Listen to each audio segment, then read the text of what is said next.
Yo, and welcome back to the Banter Boys podcast. My name is Sanjay. With me is Ryan. How are you doing, boy? I'm great. No, I had an awful fantasy weekend, so I will not be talking about anything fantasy related on this pod. Is it because of a game that isn't Fantrax, or is it because you lost to me in Fantrax? All of the above, everything. Yeah. It's not been very fun, has it? It was a shit weekend. Nah, but it was fine. Things are alright. How things on your end? Things are okay with me. I mean, there are positive things to look out for you as well, right? Your exams are done. AC Milan is in the Champions League semi-finals. Surely there are big things to look forward to. We shall see, maybe. I mean, just to timestamp this, it's the evening of the 9th of May. So tomorrow is the Milan derby / semi-final derby thing. So, what are you expecting from that, by the way? A Milan team to be in the final. So either way, you win? So, I don't know. So how does it work? Home and away. How does that work? I assume you guys just switch sides of the stadium, right? But surely it will feel the same. Yeah. I mean, it's good for the fans. They don't have to travel very far. True. I've been good, man. Just busy. Try to do some threads while we weren't recording here and there. And I pretty much broke every asset that we tweeted about, which was both good and bad. Yeah. Felipe went from a ghost scoring machine to nothing now. And I'm a little concerned given that's my main defender for playoffs. So it was even more hilarious that he got a goal and then it took a while for VAR to rule it out. Yeah. I'm a little concerned. By the way, we're both in playoffs. Yay, us. Yeah. Ross unfortunately did not make the playoffs, and neither did Kyle. So I'm not sure if we're going to hear from them for the rest of the season. Yeah, it's probably just you and me now. Yeah. I mean, hopefully you guys will, keep us company until the end of the season. I figure we're probably going to do a pod before each game week, guiding you through playoffs or expressing our pain during playoffs. And we'll probably do a couple of season review pods because I kind of want to review all the teams, but I don't think we'll do it in one pod. We might split it up just for time. Cool. By the way, I did the poll for people that were basically whining about, do you not want to plug the playoffs and stuff like that. Plug the socials? I could. All right, fine. I'll deal with business. All right, Ross, I'll let you do your thing right here. Yeah, for sure. So you can message us on Twitter and Instagram. Our handles at BantaB.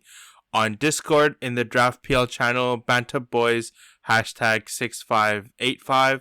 On Reddit, /Banta_boys. You can listen to us on Spotify, Apple Podcasts, Google Podcasts, SoundCloud, and YouTube, all under the name of Banta Boys.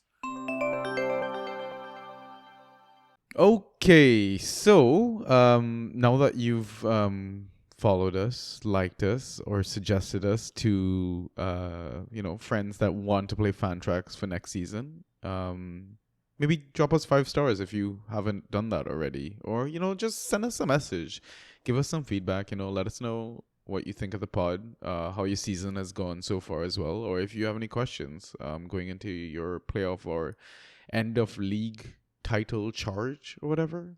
But anyways, if this is your first time listening to the Banter Boys podcast, welcome. We talk everything Fantrax related. Typically how we do these pods is we have 2 halves. In the first half, we do a bit of a data dump. We look at the default scoring categories of the Fantrax game. Catch up in our leagues, see how we did. Good, bad, FA, waiver moves, plans moving forward, dilemmas. Then we take our halftime pint, and then we jump back in with any Twitter or Discord questions. By the way, guys, we got a Discord. Come join the Discord. Let's get some chats going, Then we round things off with FA/waiver picks. So basically picks that are under 50% owned. You might not be able to get them in your league, but hopefully you can, right? And hopefully these picks that we suggest can help you win your game weeks and your playoffs as we're into the final part of the season. But as always, we like to kind of touch on a few topics before we get into the meat of the pod. And yeah, like I was mentioning about the poll and people whining about double game weeks. Do you know that the result, with 1 hour left, I don't think it's going to change, but I'm not good at math. You are. Right now, 55.2% of 29 votes can say yes to double game weeks in playoffs. What's your take on this, Ryan? I voted yes. I mean, nice. It's kind of what you said before, right? Like, you need to capture every single game of the season. Otherwise, it's an incomplete season, in my opinion. Yeah, I mean, imagine the people that had blank game weeks, that their assets didn't play then, and, maybe your whole game week was a write-off then. You kind of have to give them that balance later on in the season, right? Surely they just deserve it to be fair like that. Exactly. Like, I can make an extreme example by saying a Brighton asset was your first draft pick, and he happens to score 50 points throughout the entire season, except for his 3 double game weeks where he scores like 100 points, right? Finishes a very high top scoring asset, but if you rule out double game weeks, then you're basically cutting his value so drastically. I mean, unless you have steal and you get like negative 13. Yeah, that was quite unfortunate. That included the own goal as well, right? Own goal, conceded goals. It was great. Man, it looks like Brighton's wheels are like just falling off right now.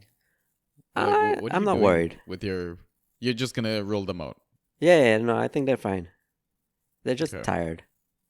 Too much Yeah. rotation. I mean, like they've not been starting their strongest squad every game, also because they're playing like every 2 or 3 days for like Exactly. the rest of the season, which is kind of brutal for them. But I guess they just kind of maybe hopefully finish high up, up the table, make some money, invest in that squad a bit more, and yeah.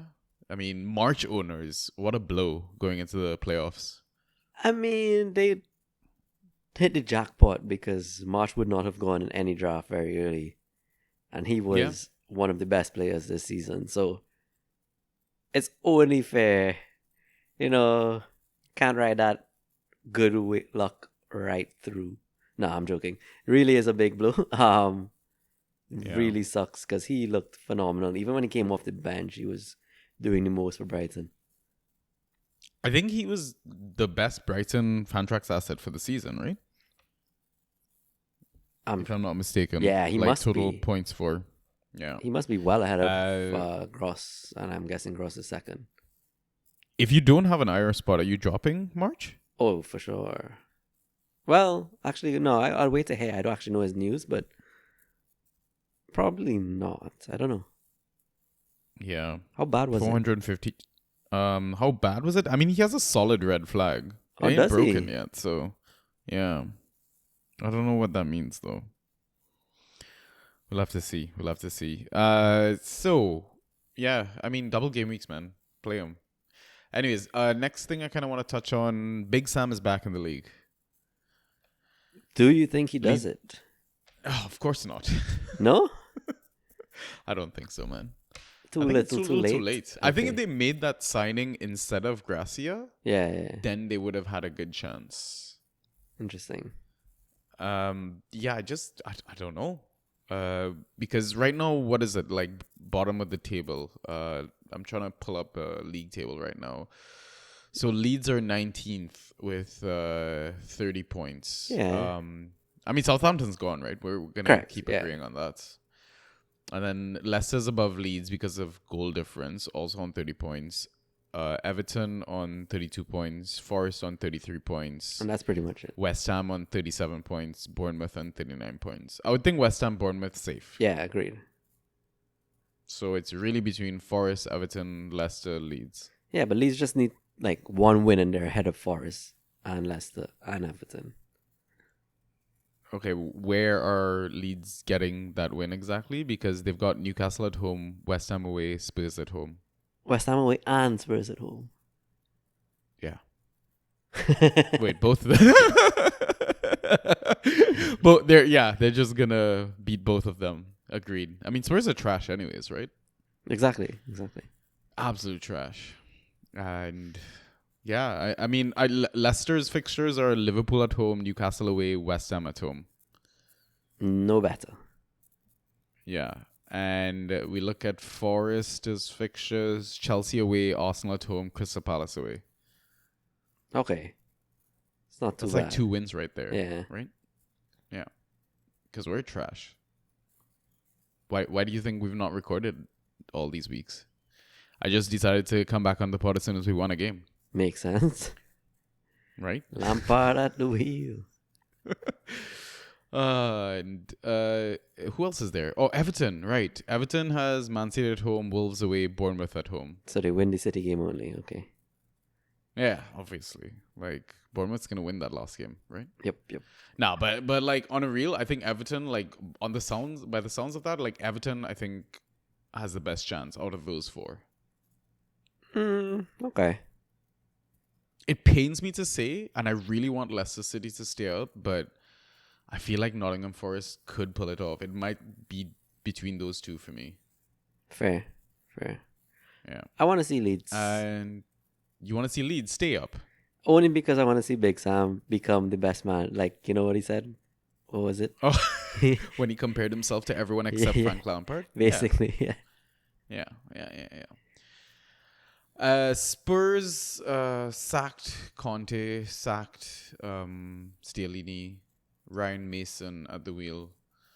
And are we expecting anything from their assets? I mean, like, I mean specifically like their defensive assets. They had a massive fucking dip in form recently.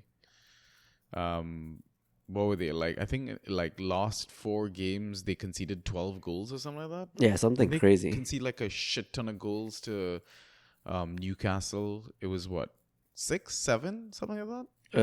Something stupid. 5? 5. In the first half, and then nothing in the second half, I think. Right. I think And Sanchez then ended up keeping a lost clean in the sheet last that game. second to Liverpool. Yeah. Lost Loris as well. Yeah.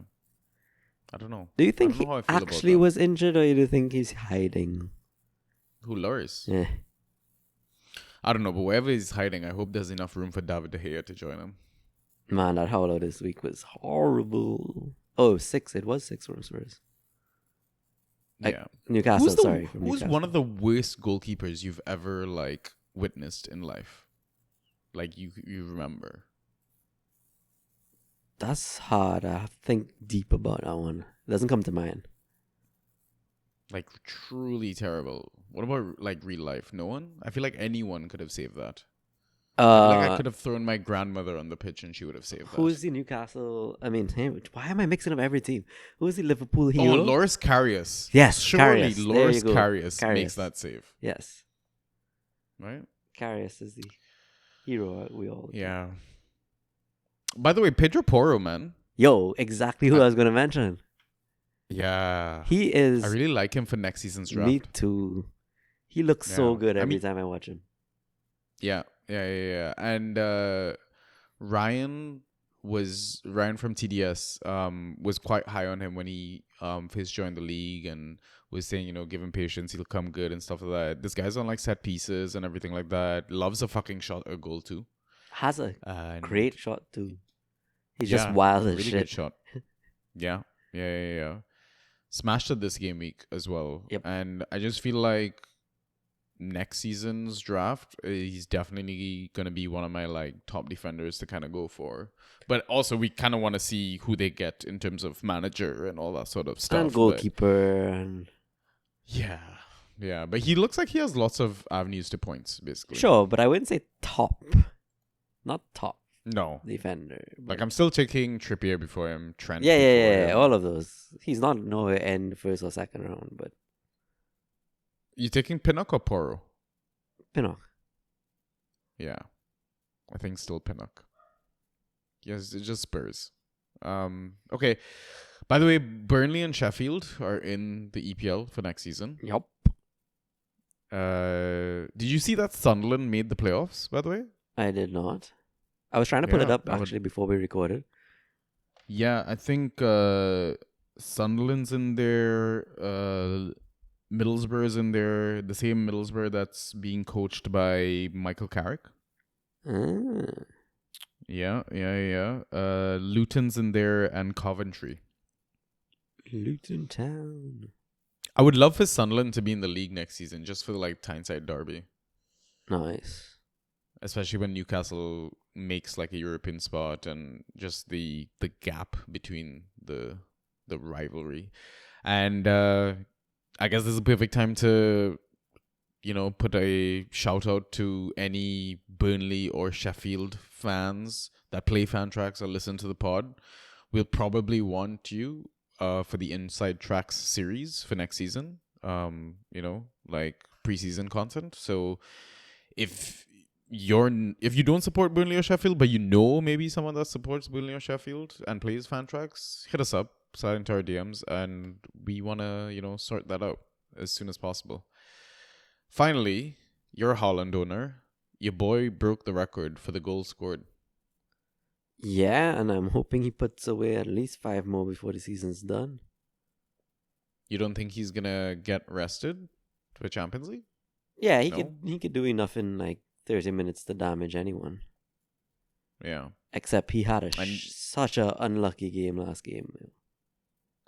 He's been putting up some ghost points recently. I was going through the numbers. I mean, Kind of he had patchy. 3 big chances last game and hit the woodwork. And he Yeah. should have really at least scored 1. But yes, his uptake on ghost has gone up. It's just, Yeah. does that mean his actual output has gone down slightly? Yeah. Still a first round pick for you next season? Yeah, for sure. He's top of all Okay. players, no? Probably second. No. I thought Harry Kane is. Oh, he might be second to Kane. Yeah, he had a bad week. He was top before this game week started. Yeah, he's second now by 0.5 points. Well, Kane is inevitable, man. Absolutely ridiculous. Yeah, but City have an extra game.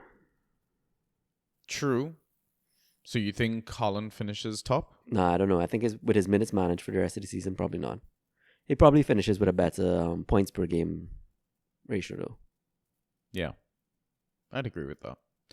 Okay, sweet. I think now we'll jump into our data dump. Ay, ay, ay, ay, ay. Fantasy with the Banta Boys. You should add like a flush noise. Dump. We should. That we'll add that to the drawing board for next season. Nice. or every time we find like, a really shit statistic or really good statistic, then we give them a flush. Nice. Yeah. I like that. So, I mean, we've not potted in like 4 game weeks, right? We noted all the numbers, like, the top numbers for key passes, shots on target, accurate crosses, all the extra categories like tackles won, dispossessions, interceptions, clearances, successful dribbles, aerials, block shots. But it's a lot of numbers to kind of run through and read out to a listener. And I feel like if I was on the other end, I'd be like, what the hell are you guys doing? So instead of rattling all the numbers off, we've kind of just tallied up like the total leaders for the last 4 game weeks and kind of highlighted people that kind of just repeated throughout the game week. So maybe we can just talk about the highlights of each category instead. Sounds good. Yeah. Okay. Starting off with key passes. I mean, the numbers are in front of you. I'll maybe rattle off the total over the last 4 game weeks, and maybe you can mention any things that kind of stand out to you in each of the game weeks. Yeah, sure.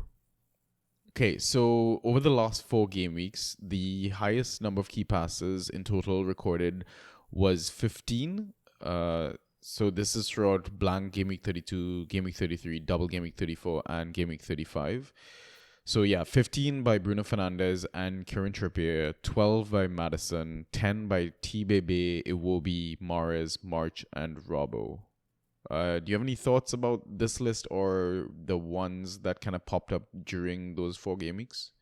So it's crazy that Bruno and Trippier are first, but they've had so few returns in this period. Like, Yeah. Trippier didn't even get a single assist. Bruno got 1 goal, no assists, I think. That sounds about right. Yeah. Yeah, that's kind of mental actually. Yeah, Trippier has been due for a while now, I would say. correct. Yeah. I think the others are fairly, I want to say standard. Trent, Robo, Mahrez, March, standard. Matters too. Iwobi's a bit of a surprise, but not too much of a surprise. Yeah. I mean, like now losing March to injury, I wonder if Brighton's gonna suffer a bit though. I don't think so, because that game where it was, well, okay, March did play that game still, but where they rested McAllister, they rested Mitoma, and they played Enciso, they played Welbeck, they played Undav, I think. Mm. And they put 6 goals on On Wolves. Wolves, right? That was just insane. It was just constant. Yeah. Yeah. And I don't think Uh, March was that vital in that game. Yeah. Yeah. And he subbed off early, I think. Can't remember. I'm surprised Pascal Gross didn't make that final like tallied list. He's been like a constant menace Yeah. this season. Grealish didn't make the final Returning, tally like, either. consistently. Yeah. Yeah, that's a good point. Is there any other surprises who didn't make that final tally? Not really. Maybe JWP, but I mean Southampton have been shit, so Yeah, I maybe think they've that's the accepted. no surprise. Okay, yo, if Southampton, like if JWP leaves Southampton, which club do you think really could use a player like him?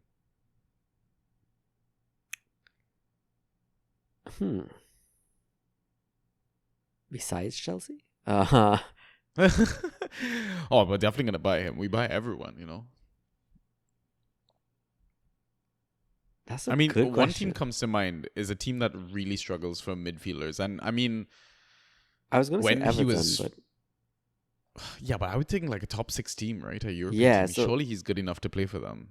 Like Spurs?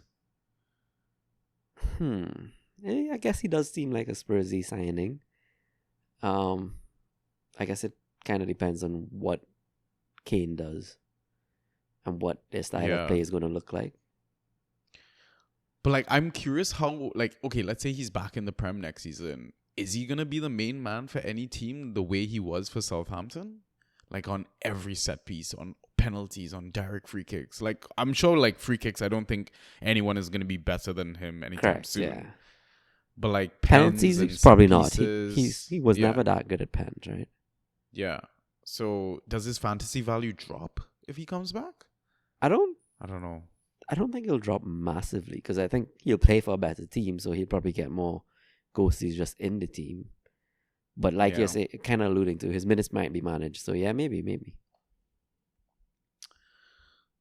So, I mean, like, even though Southampton have been kind of shit, etc., like, are you still going to be starting James Ward-Prowse in Yeah, your playoff you have to. matchups? And I mean, I don't think their fixtures are too bad, but he just put up 30-something points. That's confidence right there. But against Nottingham Forest, though. Yeah, but what are the competition for the rest of the season? Fulham, but Southampton is home. Brighton, who aren't looking that great right now. And final game week is Liverpool. Liverpool at home. I'm definitely playing Assuming- him on the next 2. And Yeah. But that last one is a little tricky. well, it depends on if Poole is still fighting for top 4 or not. Yeah. Fair. Okay. Let's move on to shots and how many were on target. So again, not gonna run through each game week numbers. We're gonna look at the total So over the last 4 game weeks, the highest number of shots attempted was 18 by Haaland with 10 on target. Also, Rashford is there with 8 on target. 16 by McNeil, 9 on target. 15 by Salah, 5 on target. 13 by McAllister, 6 on target. Maddison also attempted 13 with 5 on target. And then finally, 12 shots attempted by both DCL and Willock, with DCL having 6 on target and Willock having 4 on target. Thoughts on this and anything that jump out to you from the last 4 game weeks individually? A lot of expected players like Hal, Rash, Salah, McAllister to some degree, Maddie even. Then some surprises like McNeil is a surprise to me. Yeah. DCL, I mean, 2 Everton players. DCL did not even get that many minutes, right? Yeah, you DCL hater. Willock is also You know, a since surprise. you hated on this guy, he's just come back like a monster. That's great. I'm glad for him. No, I genuinely am. They needed him too. To survive, yeah, 100%. I mean, it's not like Mope was doing fucking anything. So Or what was the next guy? Sims?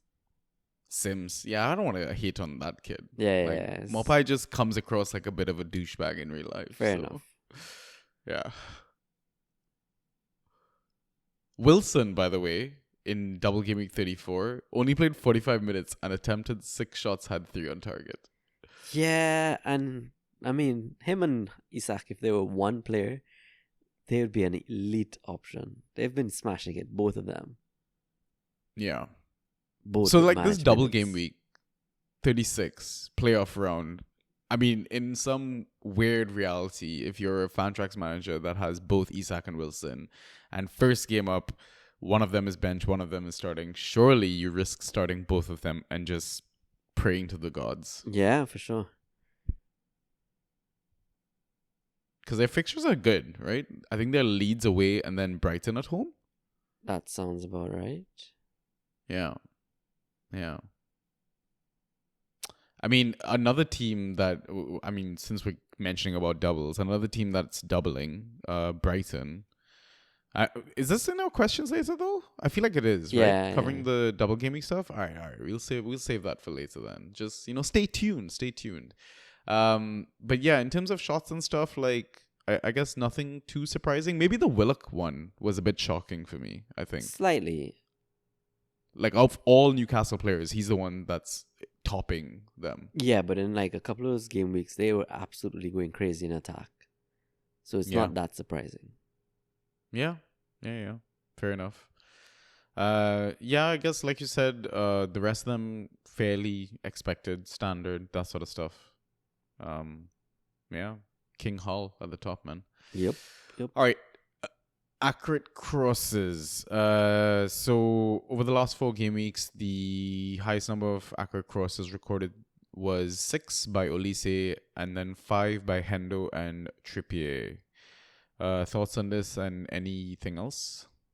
It's crazy how a player can get like 4 or 3 accurate crosses in one game week and just still not make this list.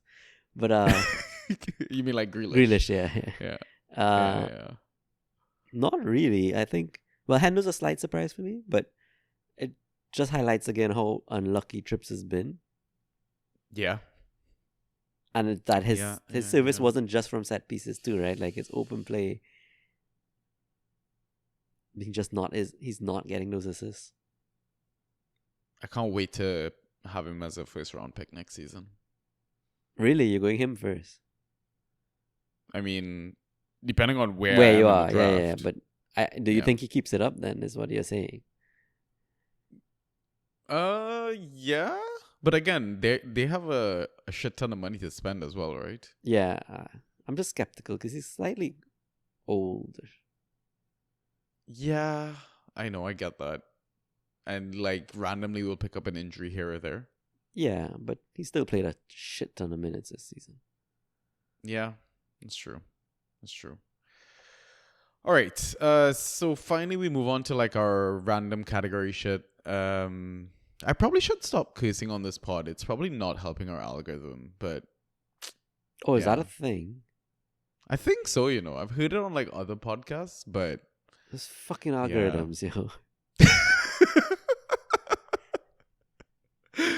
Yeah, totally. Exactly.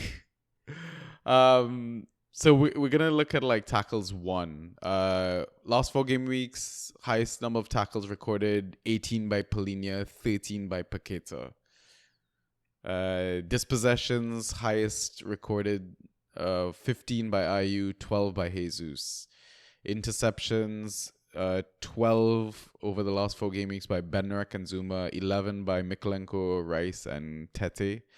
Clearances, 40 by Adara Bioyo from Fulham, 26 by VVD.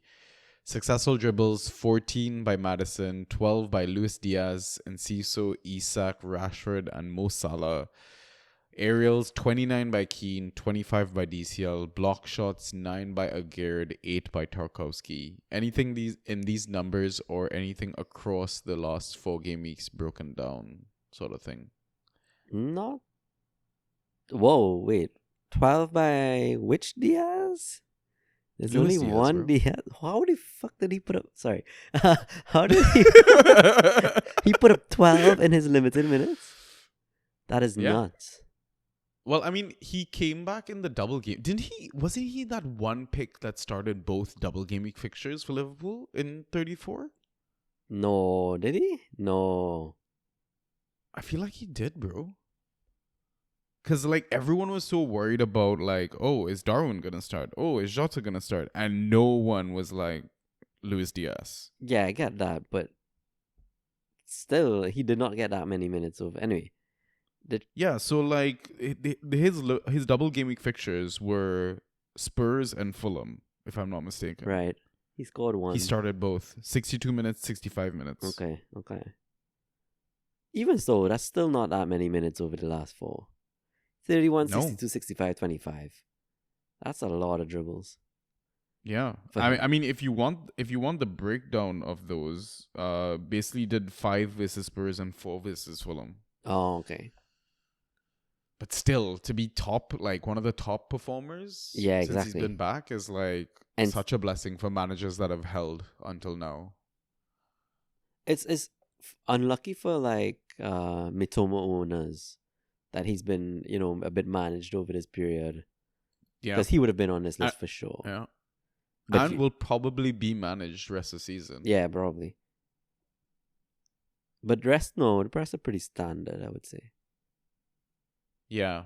I mean, Polinia being such a consistent tackler, performer, right? I mean, if you add Lea Lucas to the list, he's also going to be on that one too. Probably, yeah. Who else is there? Adara Bioyo, I guess. Yeah, that's nuts. Forte Yeah. with the next highest being VVD at 26 clearances. That is nuts. Yeah. I mean, the reason he got such a big bump up was his double game week 34. He got 17 there, right? But he still got like 11 back in blank game week 32. So Yeah, it's just the consistency.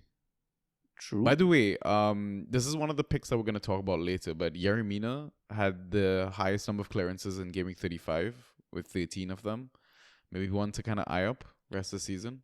One of the things that kind of popped up to me, like in my thoughts, was that, I mean, let's be honest, Yeremina is very injury prone, right? He can easily just last like 5 minutes the next fixture or whatever. But if he's able to pull through until like game week 38 versus Bournemouth really struggle with set pieces. And he is one tall ass Bamf. I'm trying not to curse. I'm going to use acronyms for my curse words now. No, yeah, he has a serious goal threat with him. From what Yeah. we remember. Yeah. So actually, I wanted to bring up something. What's up? You mentioned it before. So we always start off the data dump with key passes, right? Yeah. And I was going to ask a question, but then now you've gone into clearances. And clearances have always, to me, been slightly undervalued. Though, I guess, if you go to a half point for each clearance, it might be a bit too valued then, right? So I don't know. Yeah. Maybe 0.25 is about right. But there was that thread by, was it Drafted Thoughts? Probably. Such an amazing account. By the way. Yeah, with the key passes and how overvalued they are. Yeah. Like, I really think if Fantrax doesn't adjust their scoring, their default scoring next season, there needs to be a poll in pretty much any serious draft league to Yeah. what the scoring should be, because right now key passes are too heavily weighted. And You think so?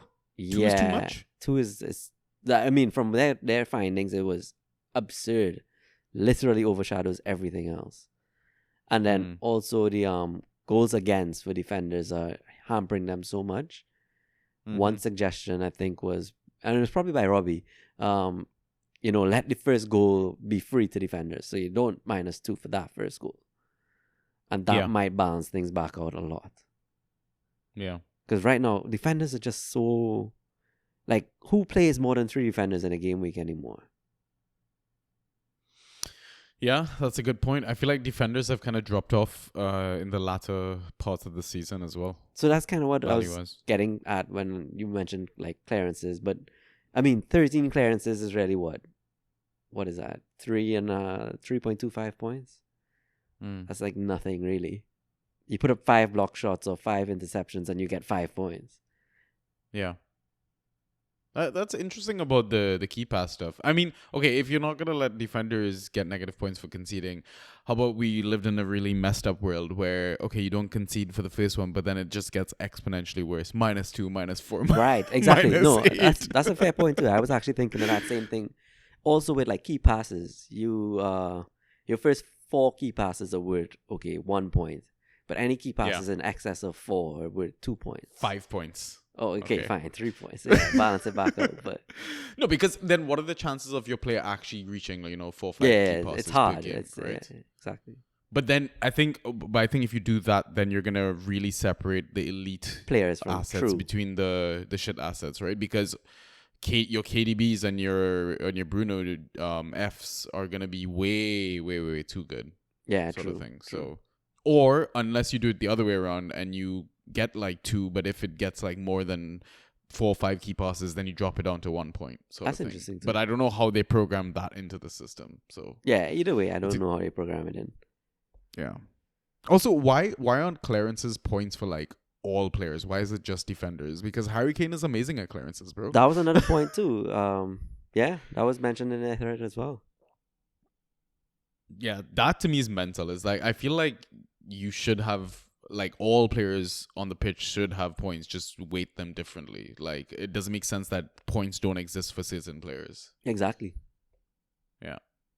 I mean, they still do perform the action on the pitch, like, so, yeah. Yeah, completely agree. Cool. And shall we move on to the next category then? League updates? Sure. Cool. All right, so Let's skip this one. I mean, you only did like the league update for like the last game week. I kind of just summarized my last 4 game weeks. Okay, I got you. Well, in that case, I might look a little better, but yeah, that's what I'm saying. Like, maybe you just had a seesaw performance. I did kind of. Yeah. Do you know how much you got in the last 4 game weeks? 3 wins and 1 loss. Okay. And I top You're scored, welcome. I think, in 2 of those game weeks, by the way. Oh, okay. After top scoring those 2 game weeks, coming back to you, and then almost bottom scoring. I like how your notes is just like what has been good in the last 4 weeks. Nothing. What? And then the best part is your roster concerns nothing. No, I think so. In next, okay, so I got a win over us. I got a win over Debs. I got a win over, who was it, Kyle, and then I got a huge loss to you. And that huge loss, it was like 33-115. That was this game week, and that overshadowed everything. I guess if I were to talk about it good, Haaland, obviously, but Alvarez starting a few games now, I guess it was Yeah, mostly man. because of KDB being injured, but now I guess they're going to have to manage players with all the competitions they're still in, right? Yeah. UCL, they won all draw today. I think Yeah. they rotate heavily over the next Prem game. Alvarez is probably a good shout again. So I'm Yeah. just happy to own both. I guess that's a good. Regrets. The one regret I wrote down again just this last game week. It was Steele in goal. That -13 was a bit much. Yeah. But I've also been kind of lapsing, I guess, on when lineups come out. I haven't been adjusting my roster immediately. So I watch the lineup and then I don't make the action. And then in that hour, I kind of forget, oh, I left this player in and I didn't immediately change it. So I guess it's because playoffs hadn't started and I was in this position where I made playoffs for sure. I was letting that happen, but Yeah, I get that. I didn't even realize that Fofana wasn't in the squad, for example. I saw that. I was like, okay, cool. And then, well, what is it? Roster concerns. I had huge defensive concerns. I actually fixed that a bit. I got like by picking up the worst possible defensive options ever in life. no. Man City So defense. yeah. I basically have all the City rotating defenders now, right? Ake, who got Yeah. injured, Laporte, who comes Yeah. in now and again, Stones is still Yeah. Stones. Yeah. But I think Stones, Fofana form the foundation of a solid defense. Yeah. In the ideal world, I'd say. Yeah. But I'm still taking like defenders that have to do more and you risk the Conceded obvious conceded goal sort of situation. goal. Yes, I have my eye on a few. I don't think Laporte is going to stay. Ake, Yeah. if his injury is really, he's out for the season. I'm dropping him, obviously. Yeah, I mean, we're in that part of the season where drop like anyone and everyone just to get to the next stage of your playoff, right? So what blows my mind, though, is I dropped Romero just before this game week. He Yeah. has the game of his life. I Yeah. forget to waiver for him, and you pick Yeah. him up. Yeah, for 0 fab. Yeah, that was annoying. But in Yeah. terms of roster concerns, I think my squad is fairly balanced.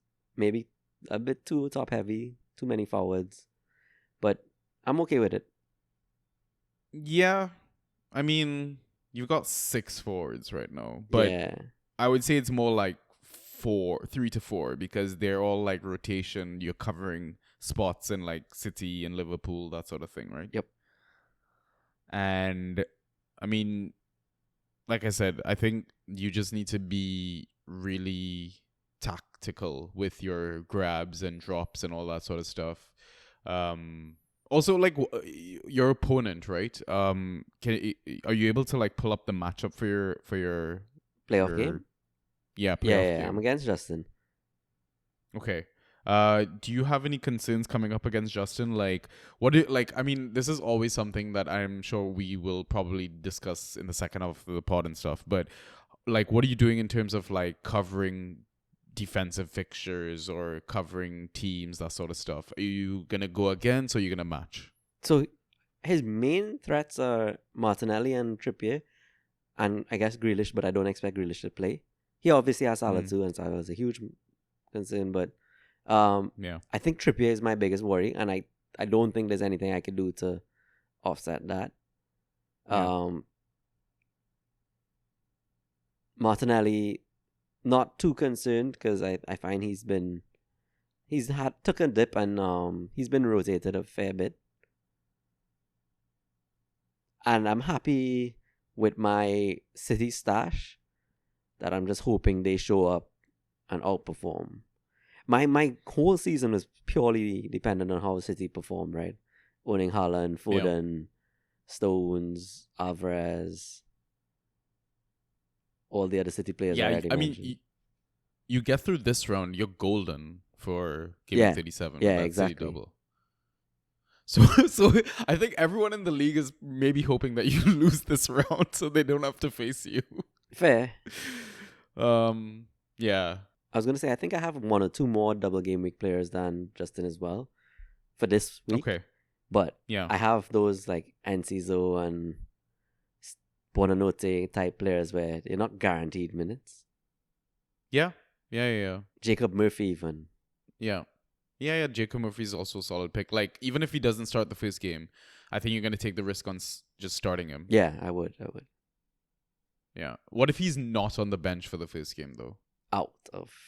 Probably out of my squad. Yeah, I probably wouldn't risk it then. Yeah, I mean, we'll see when we get to FA/waiver picks. Maybe there's some gems that might pop up for you that could help you. Yeah. So, yeah. All right. So for me, quickly to run through, 4 wins in a row. So feeling confident about going into the playoffs. I mean, I'm coming up against Ian. I think I have maybe 1 extra player in terms of minutes, but I got to rearrange my squad because I put Pascal Gross in the IR spot, and he was stuck there, I think, for the game versus Everton and smashed it still. Right. So I need to bring him back in somehow. I mean, worries against Ian has a decent squad, man. I don't know if he has the depth, but he's got like Callum Wilson, Watkins, Kane, Paqueta, who's been really, really good recently. Billing will pop up every now and then, but I'm quite confident that his defense is like double Chelsea and Pickford versus Man City, so it could also flop massively for him. Yeah. Yeah. But I mean, good stuff about like this last 4 game weeks is DCL coming back into form. Like since game week 32, DCL has been the 7th best forward in the game. Like averaging 13.5 per game. Morgan Gibbs-White, best mid in the game for last 4 game weeks. Madison, 3rd best mid. Soyuncu, 6th best defender. I grabbed him as like with 0 fab as well. Like, yeah, I mean, it's like I have players that are on decent form going into playoffs, and like it's players that are fighting for their lives as well, right? Yeah. And maybe that's the sort of teams that you want to target as well, is like these relegation candidates. Sure, they're shit teams, but maybe they might just beast all of a sudden. Like, look at Danilo. 3 goals, 3 games. That's nuts, honestly. Yeah, absolutely nuts. I think Uatara also started back starting games for you. Yeah. So a bit of like a concern. But, I mean, speaking of concern, like, there are like a few players that I'm probably going to drop. Like, for example, I dropped Keane. Like last 4 game weeks, he's been the 4th best defender, but he didn't start in the last game versus Brighton, and they won 5-1. Why would he be brought back in if Yeremina was good? Mm-hmm. I think Yeremina got some 7.25 or something like that after conceding once, and if he's fit, then he's probably just going to roll him out again. I mean, you have Steele, I have Dunk. Brighton just conceded 5 goals. And they've got one of the toughest double game weeks that I've seen this season, which is versus Arsenal and Newcastle. Yep. Like, I'm almost, thinking about maybe not starting Dunk. Sometimes the minutes aren't worth it. I don't know. Yeah, fair. I mean, I talked about breaking Felipe since we tweeted him in that picks tweet. He's kind of just turned to shit. So I'm not sure what's happening there. And then finally, Kai, who is basically untouchable under Graham Potter, 90 minutes every game, ghosting out of his life, now doesn't finish games and isn't ghosting anymore. So do I just drop him? I mean, they play Forest next, but what's the guarantee like that he does well? Yeah, I think it's time for João Felix and Lamps to finally get along too. Yeah, I mean, João took his goal so well, man. Exactly. So well. But yeah, I mean, I'm hoping that a few picks that I made along the way, like you said, Romero I got as a defensive pick. Also, Ruben Neves, 0 fab. I could not believe he was free in our league. Neither me, and I lapsed on putting in my waivers that week. I saw him there, and I was just like, you know what? I'm gonna wait on lineups. I think I have a few players that I'm iffy about, but if they start, I'm happy to hold. Yeah. And then I think you picked him up for free, not even waiver, right? No, probably waiver. 0 fab. Okay. Yeah. I mean, I have 2 fab as well going into playoffs. Yeah, you have a huge advantage in that sense. But I don't think I don't even think people have been picking up people actively. No. I think people are just tired of the season, which sucks. Like, you want to kind of see it out competitively, but also at the same time, I think it was just all the managers that knew they qualified for playoffs are like, and it's a league that we don't play for money, so it's not like we're trying to finish a particular league standing or whatever. I think everyone was like, okay, I'm in playoffs, I'm just gonna chill. So I just checked, right? Ian has 23 fab, Justin has 19. That's a ton of fab at this point of the season. I mean, and ironically enough, it's the guys that we're facing. I know, right? But there's so few options on that waiver list now. Yeah, it's very slim pickings right now. So, yeah, cool. Guess that's our league catch up. Hopefully there were some useful chats in there, some names that we mentioned, and I think now what we'll do is take our halftime pint, and we will see you after the break. Sweet.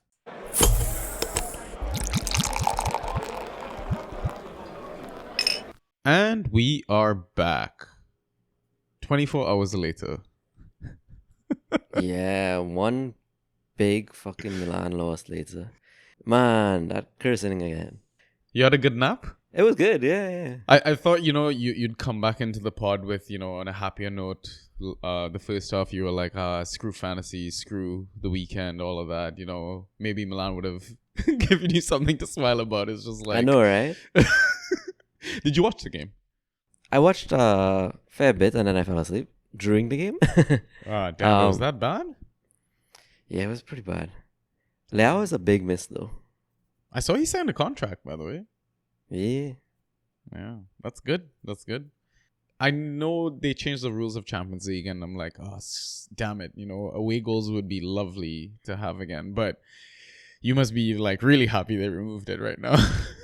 Yeah, for sure. You guys were the home team tonight as well, right? We were. Oh, yeah. I think you can turn it around, right? 2 is plenty. I think we score 1. Yeah. We'll see what happens. So we've got some questions to answer and some picks to suggest. Sure. For the question stuff, do you want to read? Do you want to answer? How do you want to run this? I could read because I think 1 or 2 of them are directed directly at you. Okay, cool. Let's go for it. Sure. So, first one from Robbie P. His handle is at @Atimacaras, as everyone knows. He asked, did Sanji hold on to DCL and has he been starting him?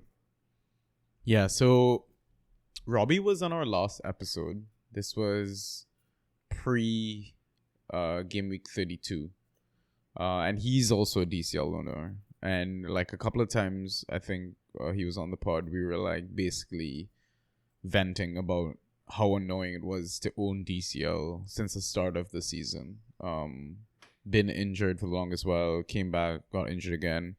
And then when Daesh came in to play, Daesh was just giving that, oh yeah, he's ready, but then he's never in the lineup. Oh yeah, he's ready, but still nothing. So, I was just like, there's no one really else to put in my IR spot. So what's the worst that can happen if I just keep him? Because like Jesus was the other dilemma at the time, right? When he was injured as well. I was like, God damn it, I need an extra IR spot. But kept the patience. And like you said, he's been very pivotal to Everton's survival, right? Yep. And like that, coming back in and then getting injured again and having that break, like when he did come back that first time or whatever, it wasn't stellar, right? I want to say he was maybe averaging around 5-6 points. Which is still not too bad. It's not too bad. No, not at all. But then comes back in for the final stretch of the season. And that's where he's putting down like 7 points, 6.5, and then starts getting attacking returns, and we're looking at double digits from like 15 to 25 points, depending on how your league scores, right? And now they need him more than ever as they fight their way to stay in the Prem. So I am so happy I held on to DCL, and I'm so happy to be starting him. I mean, I give you shit for doubting the whole starting him, keeping him stuff. But what was your skepticism? I'm curious. Me, myself? Yeah. It's just Everton looked so shit this season. Yeah. And I guess there's no real player to give him service, right? Like, I Yeah. guess it's McNeil now, and he is reborn, but I mean, Yeah. 2 goals, 2 assists last game is ridiculous. Um, Are you starting him versus? Speaking of McNeil, would you start him versus Man City? I mean, they're at home for the game, right? I think City probably feel the weak lineup given how Champions League went. So yeah, probably. Yeah, But that's a very good shot, actually. yeah. I mean, if it was at Etihad, I think, be more like, yeah, okay, I might bench him, sort of thing. Like, it's different. It's definitely True. different, right? True. How do you... So, I mean, we're kind of talking about Everton. I think Andros is kind of building back up to himself after that long-term injury. How would you feel about him back next year? Oh, I mean, it's the same thing that you said, right? They don't really have much creativity from out wide, I guess, since they Right. lost Anthony Gordon. We'd have to see how the window goes. But I mean, Townsend's a bit of a ghost machine, and you know what? If he's fit, has a good preseason, he could go under the radar in the draft. Grab him like as a 12th, 13th round pick, maybe. Take that gamble. Yeah, that's pretty far. If he's there, sure. Yeah, but I mean, I don't know if anyone Who's is going as for him? Yeah. like, come on now. Like, I think I'd rather take the punt with him than a Man City defender. Ooh, fair point. Right? Yeah. How are they so bad at ghosties? They have nothing to do. They just have the ball the entire time. But even Stones, who is like Yeah. out constantly. I mean, there was at one point when I think Stones was just ghosting really, really well, playing in the left back position. But now he kind of plays like CDM-ish. Yeah. Right? So it all depends on your role and stuff like that. Who knows what Pep's going to do next season? Right? All right, cool. Okay. Thanks, Robbie, for your question. Next one. All right, the next one, it's kind of like a 4-part question Yeah, from yeah.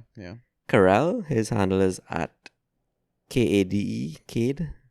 Question is, for the last 3 game weeks, right? He wants you to give him a heavily rostered player who is going to be a very bad fantasy asset, one player that will win fantasy championships, and one lowly rostered player who will be very good, surprisingly good. Then his last question is Brighton's double game week a trap? I kind of want to answer the last question before we get into others, because I don't really have numbers for this, and I really don't prep for these questions. I kind of just wing it based on like history and keeping track of the numbers and stuff like that. We don't really have a numbers guy. I think we need to get a numbers guy. But I mean, it's something that I brought up in our Maniacs chat, right? In our group of friends that plays FPL and stuff like that, like talking about like what if Brighton's a trap sort of thing. Right. Like honestly, you look at the double. It's versus Arsenal and Newcastle, both away. Brighton have, even though they thrashed Wolves 6-0, put that aside, they've still had a few heavy-ish defeats. Yeah. Right? And I just feel like their defense could be a trap to start with. Right. Right? I'm thinking, and we have like assets in our next segment, FA/waiver picks. There are defensive picks that even though they have a single game week, like I'm thinking of maybe rolling out ahead of them. Like you look at Joel Ward, for example. He's been ghosting really, really well versus Bournemouth. It's not bad. Shout, right? Who else is there? Badiashile versus Nottingham Forest with a risk. I don't know if he's gonna score again, but never gonna score again. Sorry, that was horrible. Lindelof versus Wolves. I mean, Wolves aren't like scoring machines at the moment. You talking about Diego Costa? What? He's not a scorer? Yeah, all right. the guy who I was high on all season. Yeah, that guy. Yeah, I don't know. Like, I think I'd still roll out my Grosses, my McAllisters. Yeah, for sure. Like, I think I'd do midfield, then forward, then defense, goalkeeper, all together on a very low, I don't know, same level sort of thing. I'm skeptical about the rest of them. Like, the thing is, we talk about like even the schedule for their games, right? They're playing like what, every 2-3 days. We're gonna see rotation as well, right?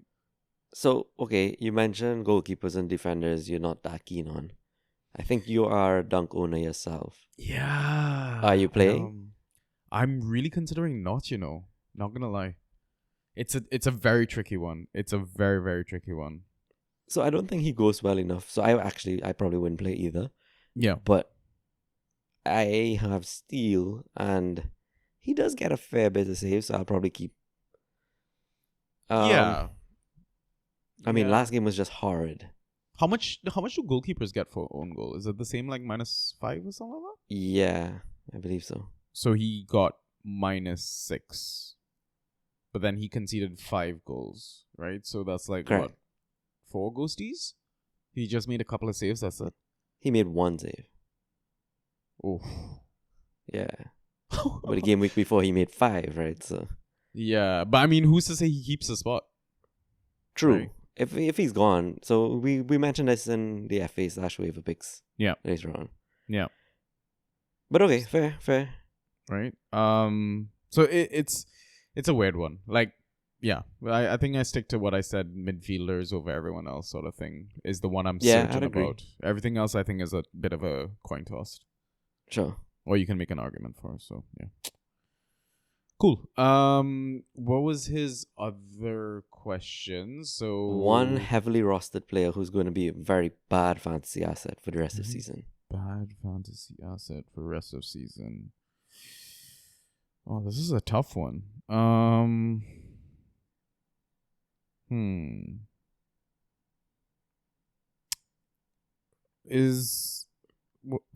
Like, I know Villa were on a very good streak recently, but Ollie Watkins, maybe?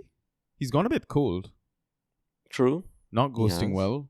He hasn't scored in the last 4 games. His points have been 5, 5, 3, 3.5. Okay. And fixtures are tough as well, right? I think they've got Spurs at Liverpool, home to Brighton.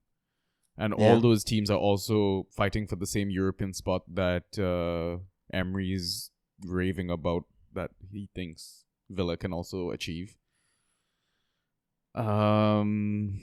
Who else is a heavily owned? So I'm going to Possibly. draw Yeah. a ridiculous one. Yeah. Ivan Toney. Ooh. Yeah, I thought about that.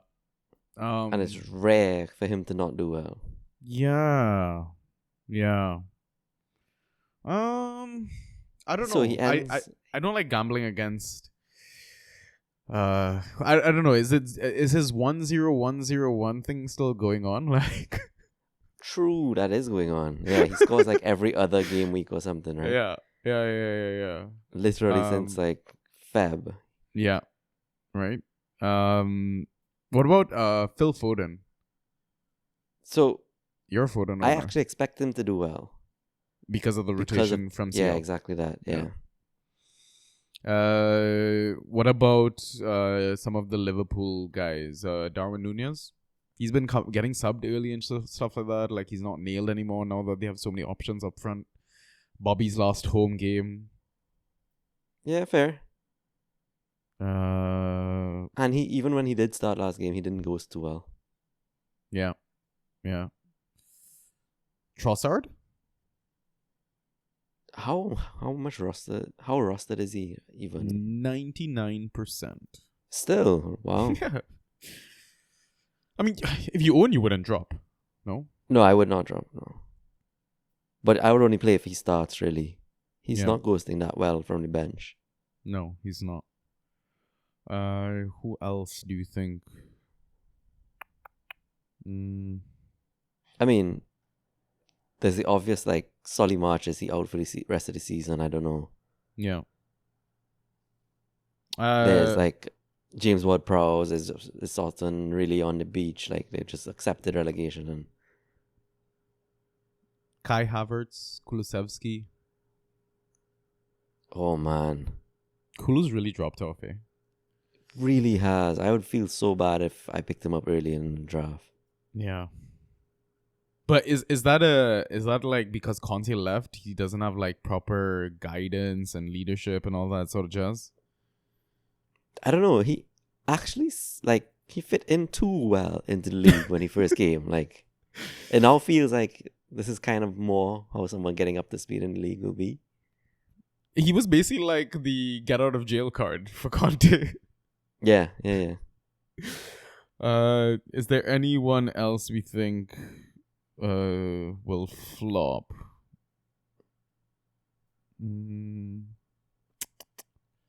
I mean, I'm still gonna stick to my guns about Man City defenders, about just being a trap as well. And Yeah, they're that's all fair. highly owned, right? But they do have a double game week, so I think that kind of goes slightly more in their favor. Yeah, and I think any other players that we're kind of looking at are maybe, I mean, they're highly owned still. Like they're still in like the 80s and like mid 70s and stuff. But I think if we're saying highly owned, I'm thinking of like 90 and above. Right. Same. Right. Cool. So I think we can move on to the next part of that question. Okay. So one player that will win fantasy championships. I mean, I own one that I will give a shout to. Morgan Gibbs-White. He's on great form right now. Yeah, I thought you were gonna say he's on crack. I But mean, he's on fantastic form, man. Do you see his assist for Danilo's goal, by the way? The heel, think- like the little. no, I don't think I did. Last Go goal? watch it. Yeah, if anyone has not seen that assist for Danilo's goal, it just oozes class. Honestly, Didn't he I do mean, like a KDB like assist before that too? maybe the game before. To be honest, I've not watched a lot of football because of Chelsea. So Right. Okay. no, but basically, like if I had to describe it, it's basically Brennan Johnson running down the right, just outside the box by the byline, cuts it back, and Morgan Gibbs-White basically the ball is running behind him, and he kind of just gets a light touch on it just to kind of roll it into the path of Danilo that's running in behind him, and Danilo just puts it into the net. Because everyone has their focus on Morgan Gibbs-White, thinking that he's gonna do something with the Right. ball and stuff like that, right? And I mean, he's on penalties now as well, it seems. Yeah, I saw that. Right? Crazy. So Wait, I think Brendan was on the pitch when he took it? yeah, I think so. Jeez. I Okay. think so. We can double check that because they played on Monday, right? Yep. So the penalty was taken in the, when was it? Yeah, 44th minute, first half. So yeah, easily. Brennan Okay. came off in the 81st minute. Right. So yeah, I think that would be my shout. Do you have anyone to shout? I actually think those weirdly not nailed City players like Mahrez, Foden could help if they're rotating heavily.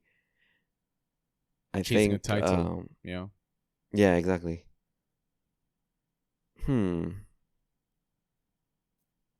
trying to think of someone who's like who you could trade for, who's typically not going to be rostered, or a lot of people went low on and dropped. But who's even trading at this point of the season? I feel like most leagues Nobody. lock that stuff up, right? Yeah. I mean, in terms of FA picks, now that like you mentioned yesterday or in the first half or whatever, Ouattara is getting minutes again, getting starts again. We know he has an explosive side to him. True. I'm wondering who else, any of the Fulham boys maybe, that are getting opportunities because Andreas is missing and now Mitro is possibly coming back into the team. Yeah, like we saw Tom Kearney. Yeah. Huge uptick last game. Though I Harry think Wilson. his points were heavily Return dependent. Yeah. Awuni. Yeah. Good form. Yeah. Nottingham definitely. fighting in relegation kind of thing. Basically, like the players that are fighting for their lives have something to play for, that sort of stuff. Yeah, exactly. I mean, I don't think the beach thing is a 100% foolproof, because we saw Fulham dismantle Leicester and they have nothing to play for, True. right? But I mean, it's also, you consider the sense that because Leicester have to play, because they have to win games, score goals, they're going to be pushing more players up front, so maybe they're leaving space behind. So you can look at it that way as well. Right. Yeah. Yeah, fair. Cool. So, Okay, and last part yeah. is one lowly rostered player who will be surprisingly good. I guess we kind of touched on that too. Yeah, and I mean, we're gonna also maybe debate that in our FA/waiver picks as well. Right. So just keep listening. Cool. All All right. right. Next question is from a first-time question asker, Ross himself. Nah, okay. So everybody knows Ross. He needs a discussion on which soft drink or pop from Trinidad does he need to still try? So he's had Pear Drax and Red Solo so far. See, the thing is like, what do you have available to you? that's the thing, right? Fair. But you're in Canada. I assume you get most things. I don't know. I would think so. Would he get chubby? Ooh, I'm not sure if you would. I guess Chubby and Solo are pretty hand in hand when you get the same flavor though. Yeah, yeah. So I would think. I know. What's up? I was gonna say Apple J for sure. Oh, yeah. I think though he has tried Apple J. I'm not sure. Unless he got the Pear Drax, saw the Apple J, and we were like, you should have gotten the Apple J. I think it might have been Christmas time when we recommended Pear Drax. I don't know. Yeah, but definitely the Apple J as well. It's like the Apple version of Pear Drax in a sense. Yeah, exactly. Also, I know he complained about the Red Solo being too sweet, but I think it's because you didn't eat it with a roti. There's like, there's scripture, roti and a Red Solo. Yo, I had roti for lunch today. Wait, what kind? So good. Curry goat and bus of shot. Jeez. We're making curry goat tomorrow at home. So Serious. yeah. My sister has Nice. a mean recipe for curry goat. But anyways, we're talking fan tracks. I could talk about food all day. Alright, fair. Well, is there anything else I'm wondering? Like, So there's like banana flavored or King Orange Yeah. flavor Solo, I would say is worth a try. banana is always safe. I don't know. Would he get Buster? Whoa, I haven't had a bust in ages. Yeah, that is another OG drink, man. I can't think of anything else really. I mean, listen, Chubby has all sorts of different flavors as well, like bubble gum and all that. Not saying to go try it, but True. I think banana is definitely a safe choice. That or Apple J. Yeah. Cool. On to Okay, his and fan tracks. Exactly. His real question now. Fantasy wise, are any of these players droppable for a possible waiver pickup? Not doing double game weeks for their playoffs, so kind of answer from that perspective, right? Yeah. The playoffs he didn't make it in our league. I know, just a casual reminder. So, okay, I'll go through them and I'll rattle them off as 4 players. Enciso, Mitrovic, Anthony, I'm guessing that's United's Anthony, and Joelinton. Yeah, I doubt you're holding on to Jaden Anthony. From Bolton. That's Anthony Martial, man. Yeah. True. Tony Gloves, man. I feel like he's gonna be gone after this season. But anyways, focusing on to the question though, I think in terms of who I'd drop first to who I'd drop last, I'd probably go. And again, this depends on if they're starting or if they're benched and stuff like that. If they're benched, then I'm probably gonna drop them because I don't want to hold someone that doesn't matter if I lose my playoff matchup. True. But if all of them start, I'm probably gonna drop Enciso first because you're not playing the double game week. Right, okay. And it's a tough fixture. It is a tough fixture. Then I'm probably going to drop Anthony. Who United against again? I can't Wolves. remember. Ooh, I would probably drop Mitro. He's been out so long. Yeah, but It's Mitro. yeah. It's Mitro. Fair. And like the thing is, out of all these players that he's mentioned, Mitro's the only player that is on penalties. Why would you drop Yeah, a pen taker yeah. if he's starting? So interestingly though, Enciso, Mitro, and Anthony are all forwards, right? Yeah, except Joel. Joel Linton's a mid. So that's why So I'm dropping Anthony before Joel as well. Yeah, for sure.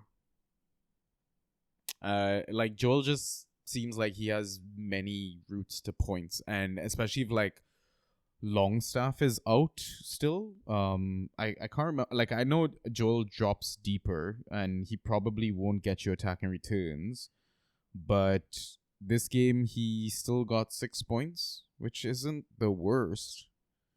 He's probably gonna get more points in the midfield than up front, right? You think? No, I don't think so. I don't know.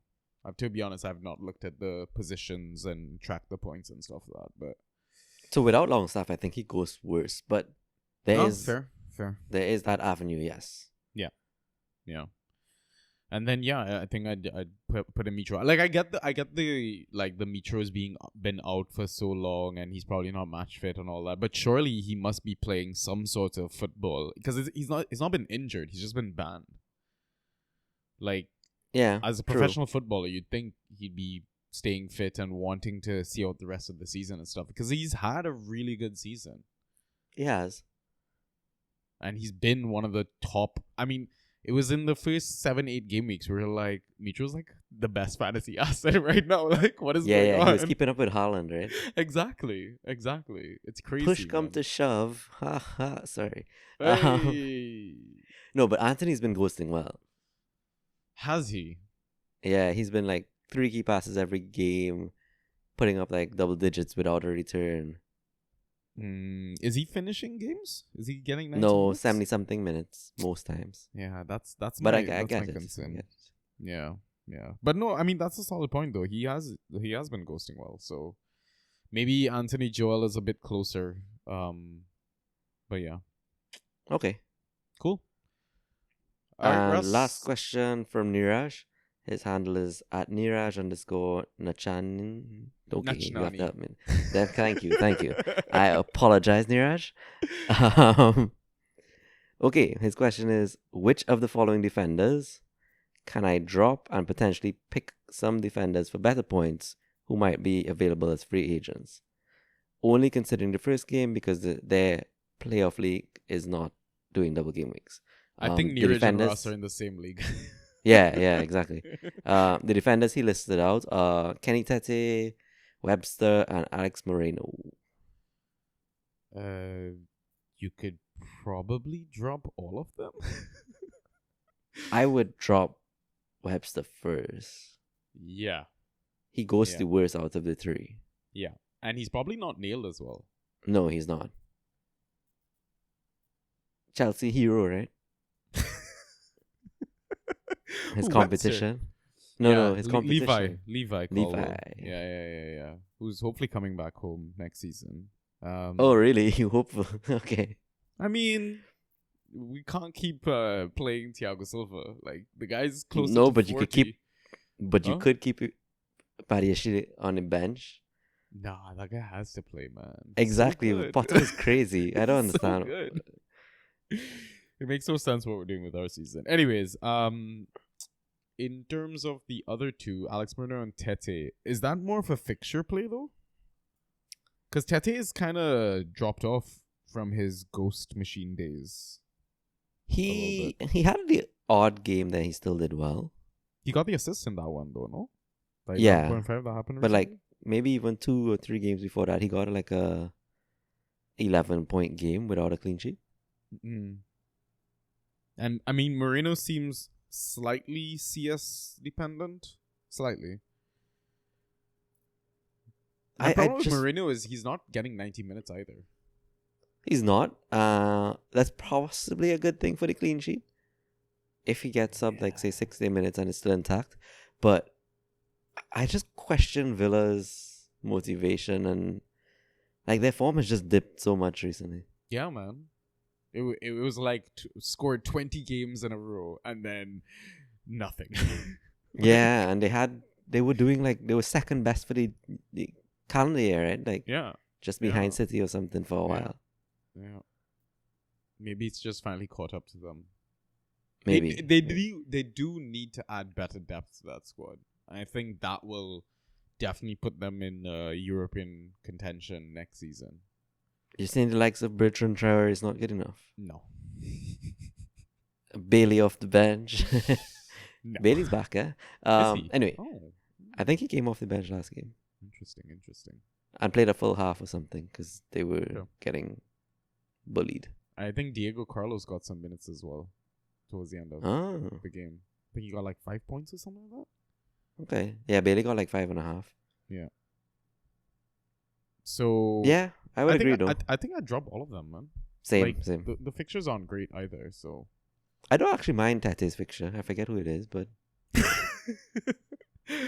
Who's Tete's fixture? Tete's fixture is. Southampton. Oh, okay.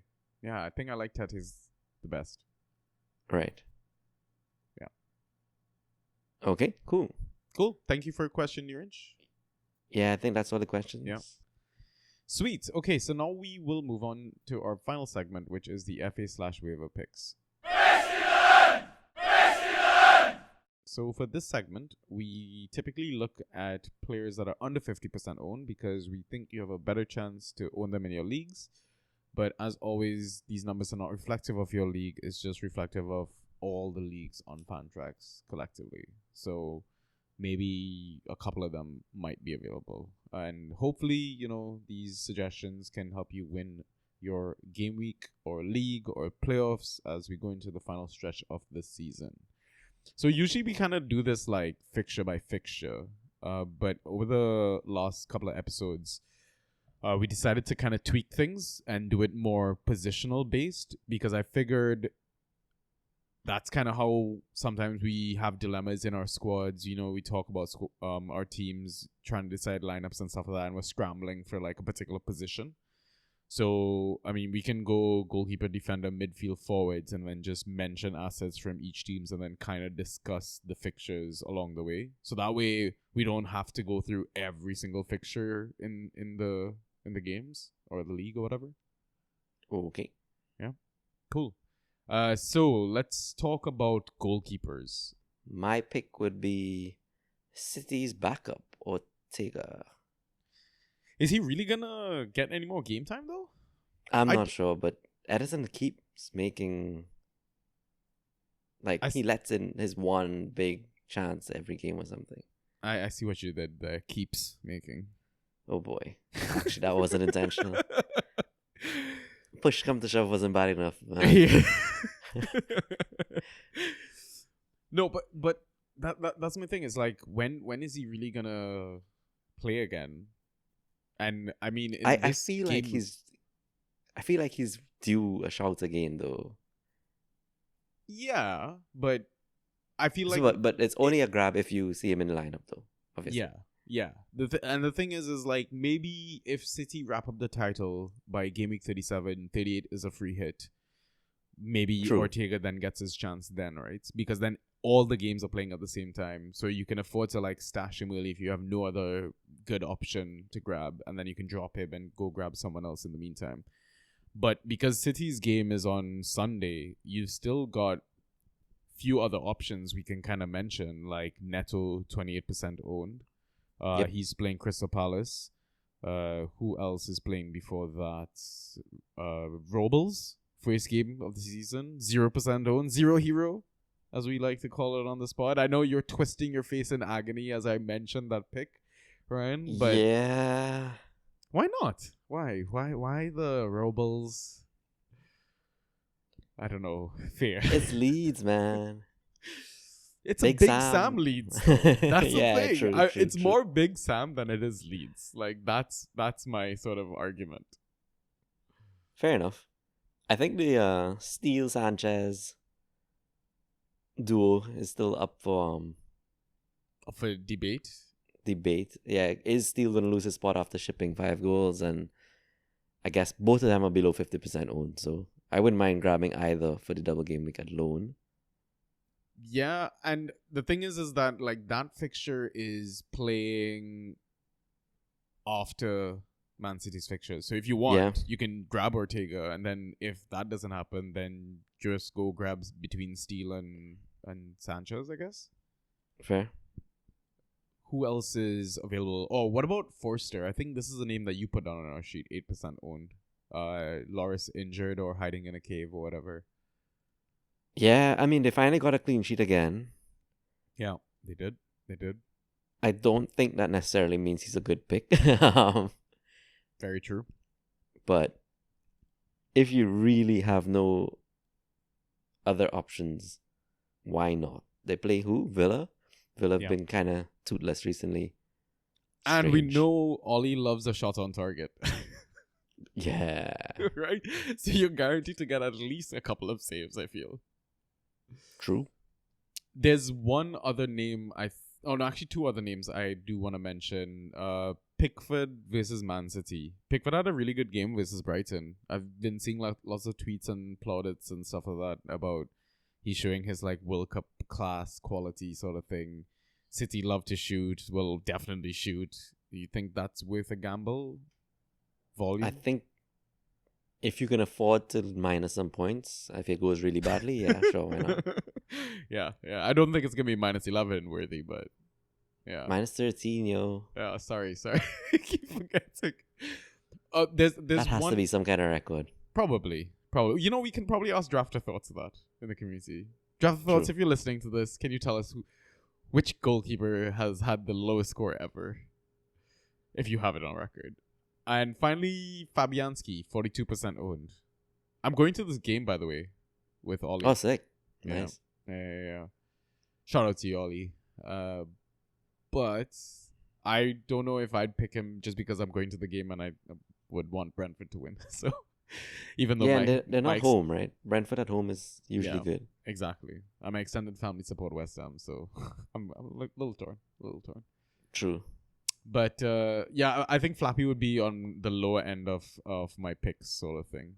I think that would be like bottom of the barrel for me a little bit. Even though Cool. Zuma's back, by the way. Eh? I saw Oh, a is solid he? red Already? flag on him. Wow. Yeah. I mean, good transition for defenders, I guess. Zuma and Agard, 9%, 27%. I mean, if you see both of them start, and you mentioned in our question segment, you feel like Tony's going to drop off as an asset, would you then start these guys? Zuma, yes. Yeah, because he's better at ghosties. He's better at ghosties, more. Well, I guess both are decent-ish goal threat. Yeah. So after Stellini got sacked and all that, Ryan Mason at the wheel, Spurs seem like their defenders are putting up points again. Romero dropped that 22-point performance, including the clean sheet. So the likes of Emerson Royal dead on 50%. Possible I think grab? that's an exciting option. Yeah. Did he play like right centre back behind Pedro Porro? I thought he played the other side, actually. I thought he played for Perisic, because Perisic didn't feature that whole game. Perisic didn't play? Oh, No. that makes so much sense. That's why I want my banter bash heads up. Yeah, I was wondering. I was like, why did he score 0? That made no sense. Okay, interesting. I mean, let me see if I can find that game on. When did they play? They played on the Saturday, I believe. Not sure. I think it was a Saturday. Yeah, they were at home versus Crystal Palace on the Saturday. Emerson on the right behind Pedro Porro. Yeah, Oh, shit, okay. Who played on the left? Davies. Wow. Yeah, Davies is fit again. Huh. Yeah. Interesting. Okay, I mean we've kind of chimed on about Felipe, 34% owned, though I feel like most people would own him by now, knowing how much we've like hailed this guy. Even TDS boys have hailed this guy. So we can maybe suggest lower percentages as well. Badiashile, I know he got his goal that kind of bumped up his points, but if he's starting, would you start him versus Nottingham Forest at home? Yeah, I would do that. Yes. I feel like Forest can score against us, FYI. Yeah, they're on form, huh? Yeah, I mean, Danilo's inevitable at this point. Like yeah, 4-4 time. yeah. So Aston Villa at home versus Spurs. Young 27% owned, Konsa 26% owned. I'm not too excited about Villa, as we mentioned already. Yeah, I think I'd be lower on those guys. Yeah, I think Arsenal centre back Kiwior? Yeah, Kiwior, something like that. Kiwior? Okay. The Polish dude. Yeah. Yeah. I think he's interesting because he's only 8% rostered, so he should be available in most leagues. Yeah. Starting alongside Gabriel. Gabriel back was a huge boost for them. Yeah. I mean, they kept the clean sheet against Newcastle. That's impressive. Yeah. If Brighton don't look as good as they have been, Mm-hmm. he might be a decent asset for for the remainder of the season. Yeah. I like that shout. I definitely like that shout. Who else you have? Bournemouth dude who loves a goal, man. Vina. Yeah. Yeah. He likes to attack for sure. Definitely likes making runs into the box, all that sort of stuff. Versus Crystal Palace, it's a decent shout. Then Manchester United at home, Everton away. Thing is, I don't know if he's nailed, so that might be a lineup call. True. I mean, speaking of Crystal Palace, Ward 8% owned, ghosting well recently. Yeah. Lindelof, 24% owned. I am shocked at that. Yeah, I also do kind of like United's chances of clean sheets rest of season. Same. 3 home games out of the remaining 4 fixtures as well. I mean, De Gea in goal, that howler was horrible, man. Pre-Howler, wasn't he like the keeper with the most clean sheets? Still is, I think. No, I think, what's his face? Alisson might be ahead now. I don't know. Or tied. No, tied? Okay. Maybe. I thought tied. Probably tied. We've got 2 more. Soyuncu 13% owned, ghosting well, back in the squad, conceded 5, still put up positive points. Yeah? The problem is that Liverpool at home, Newcastle away, West Ham at home, not the easiest fixtures. True. But, I mean, if he could concede 5 and still do double, that'd still come out positive. So, okay, question for you. Soyuncu or Dunk? This game week. This one game week alone, if a double game week counts, I'll go Dunk. Just because of the minutes. Just because of the minutes. And Yeah. De Gea is on 15 clean sheets. Alisson's on 13. Oh, wow, I was terribly off. Yeah. So wait, is De Gea still in first then? He is by 2. Wow. Pope and Alisson tied. And Ramsdale, all tied on 13. Wow. So, I mean, Howler aside, still a good shout. Yeah, and De Gea has a game in hand. Eh? Yeah, exactly. Yeah. So then maybe Lindelof has a game in hand. Yes. Right. Yeah, we're assuming that he's going to start the rest of the games because if Maguire comes in over him, then God save your soul. Help. Final pick, Mina 3% owned. Yeri. He ousted the mighty Michael Keane, who was ghosting so well for me and for other managers, I'm sure. But Yeri, maybe? Yeah. You probably won't start him this game week, though, at home to City. Probably not, but good pick for later on. Yeah. Okay, so mids. Where do you want to start?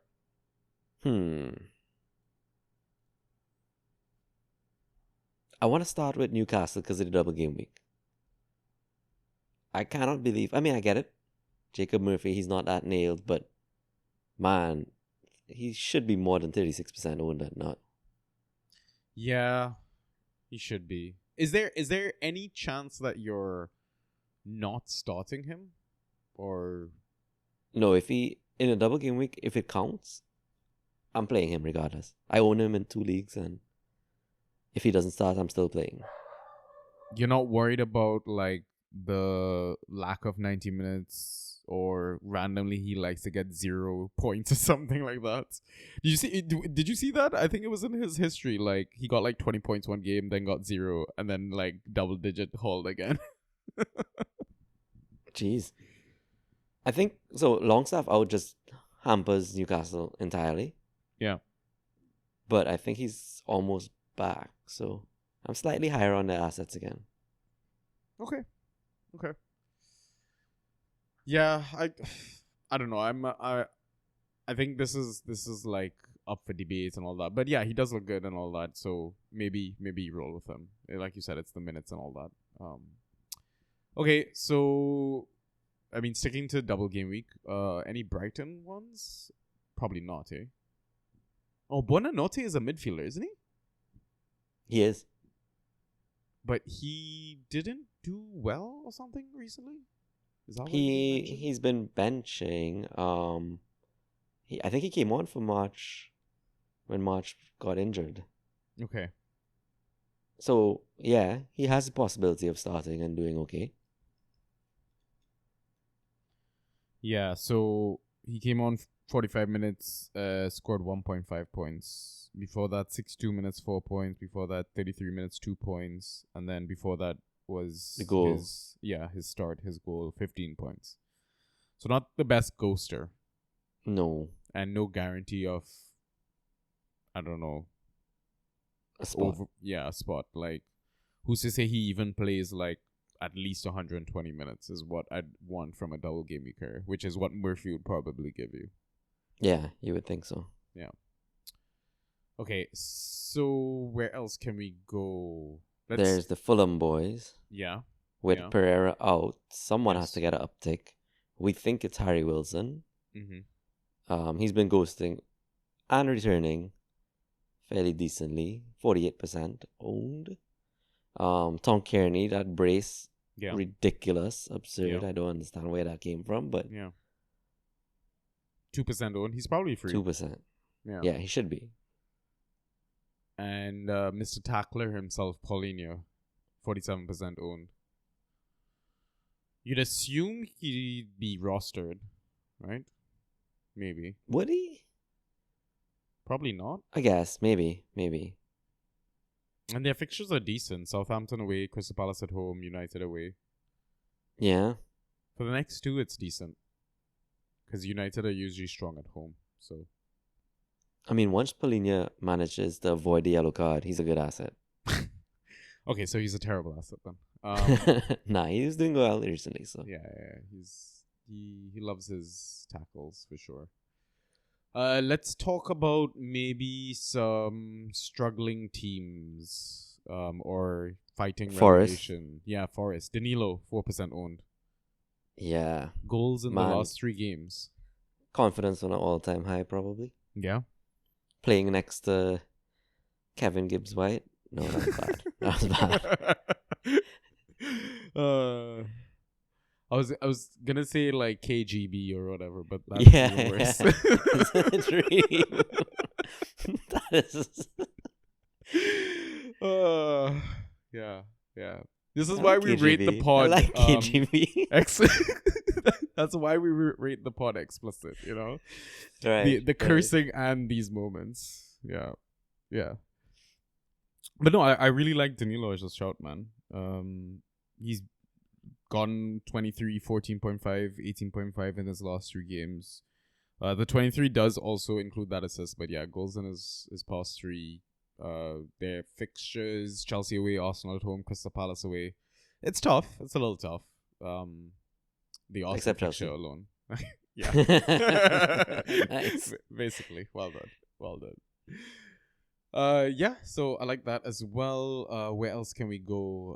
Everton. Southampton also struggling. Southampton And Everton, yeah, both of them. Let's talk about Southampton. I mean, pretty much gone already. Yes. So I know we have Alcaraz and Armstrong here, but they seem a bit return dependent. Yeah, they do.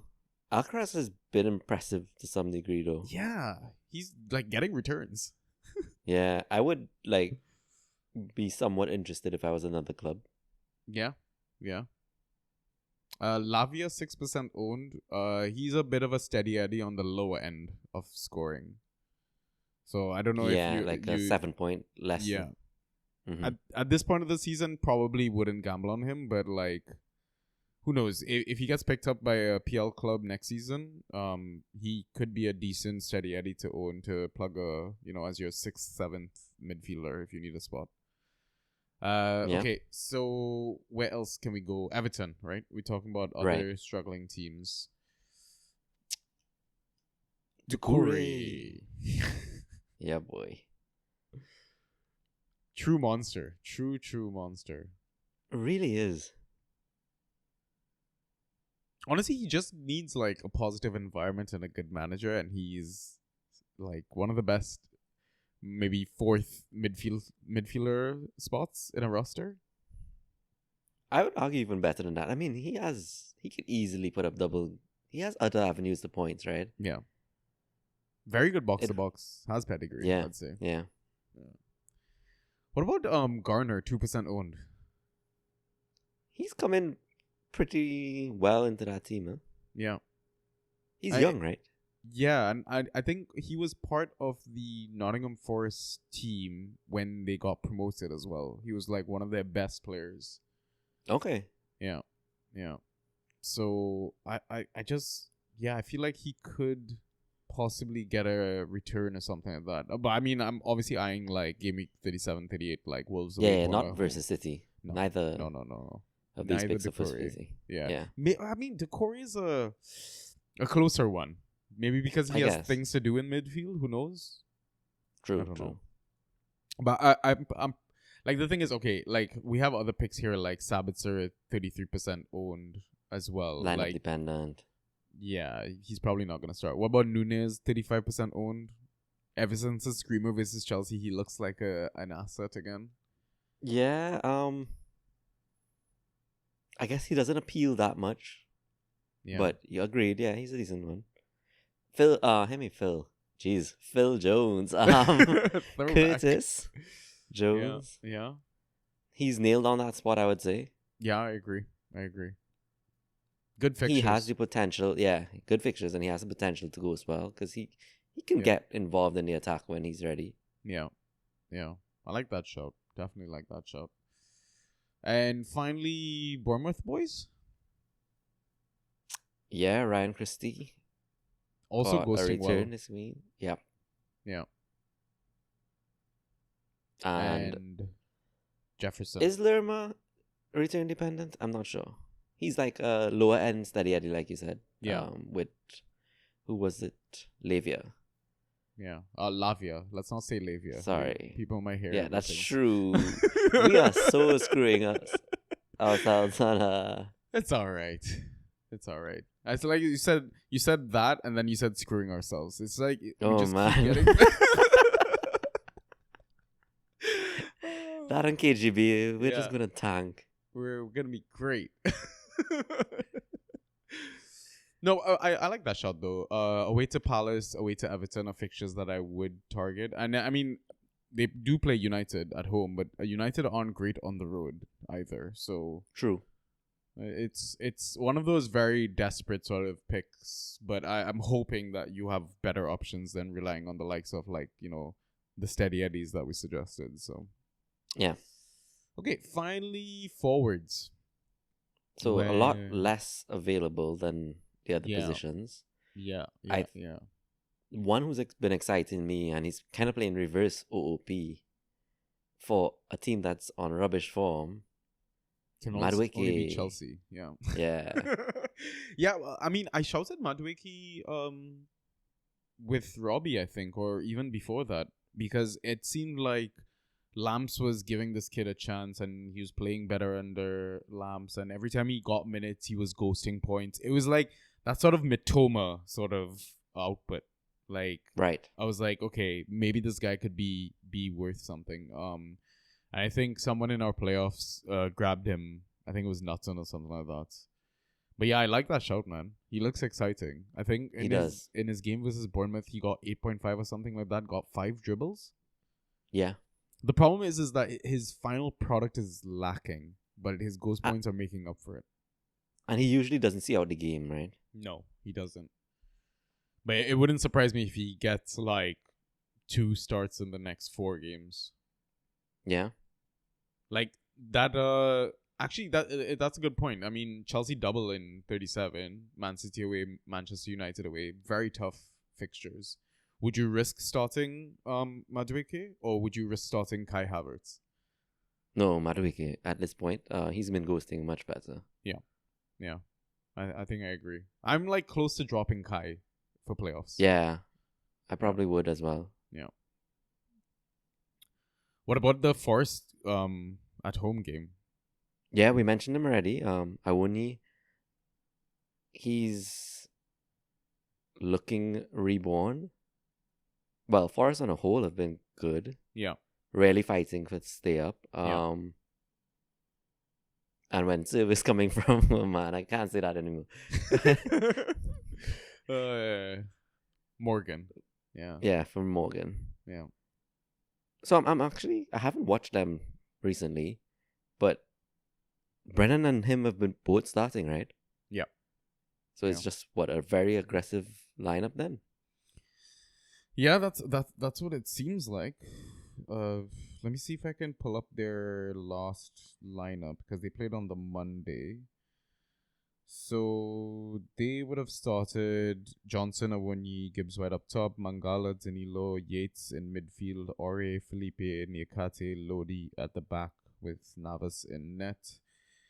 I mean, they were kind of going 3-4-3 for the longest while, right? But yeah, I mean, they need to score, right? They need to win games. They need to try and stay up. So why not start all your attacking players, I guess. Fair enough. My only problem is that if Morgan Gibbs White is on pens, I thought Owunyi was on pens at one point, right? Was he? I thought it was always Brennan. Okay, maybe. Oh, was it Brennan? Yeah, I think it was always Brennan. Okay. Does the thing is Owunyi doesn't really ghost well though. He doesn't. That's the worry. Yeah, with 2 goals, he put up what 22, 23 21.5. points. Yeah. 21, right? Yeah. So that's nothing. It is nothing. Yeah. Ryan Yates back helps them though. Who? I think he's Owunyi. Ryan Yates. Yeah, in general, just the team. Oh, okay. I find he's an exciting player. Yeah, I mean, I think he's one of those OG Forest players, right? So Yep. It's like the heartbeat of the team, that sort of thing. Like, yeah. Yep. Okay. Let's talk about the Brighton boys, because definitely the Newcastle ones would be gone. Isak and Wilson, right? I don't know. Right. Are there any other forwards for Newcastle? Is Gordon a forward or a midfielder? I thought he was a mid. There'd be Chris Wood, but he's no longer there. Yeah. Talking. No, he's about he's Nottingham. actually at Forest right now, right? Yeah, exactly. Yeah. But yeah, in terms of forwards, yeah, it's just Wilson, Isak. So let's talk about Brighton. Enciso, Ferguson, Undav, 47, 36, 24% respectively. I am somewhat high on Enciso because of the March injury. I think he gets that spot. Yeah. Ferguson is a bit injury prone-ish, I guess. So Yeah, it's a bit but he risky. came back. He got a full half, I think, and he did well.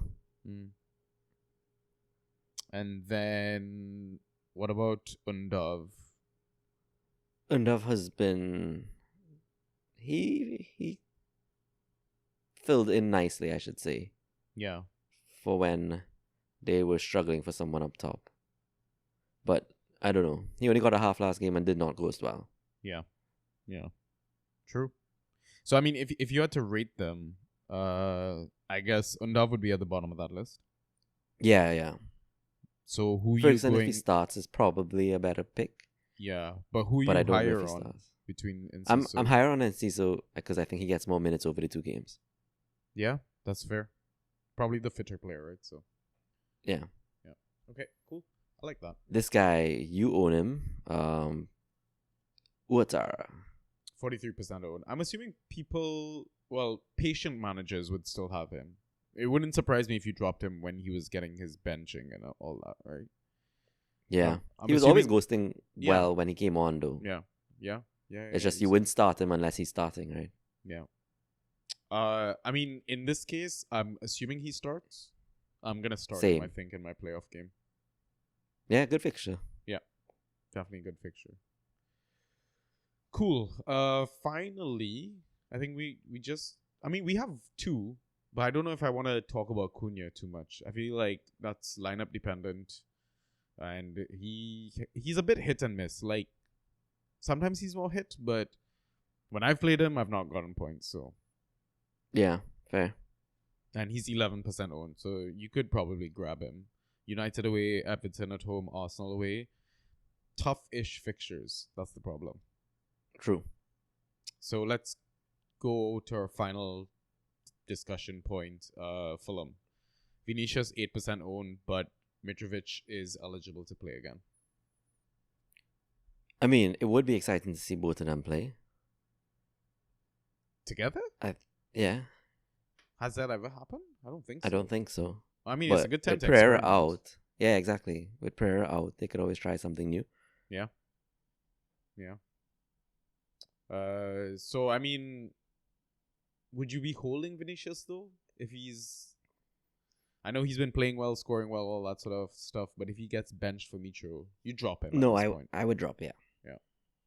And then Mitro owners rejoice. But yeah, Correct. cool. Those are the picks, and that's the pod. Whew. I love these movie marathon episodes. Yeah. Hopefully listeners do too. Oh, definitely. With all the profanity that we've expressed in this pod.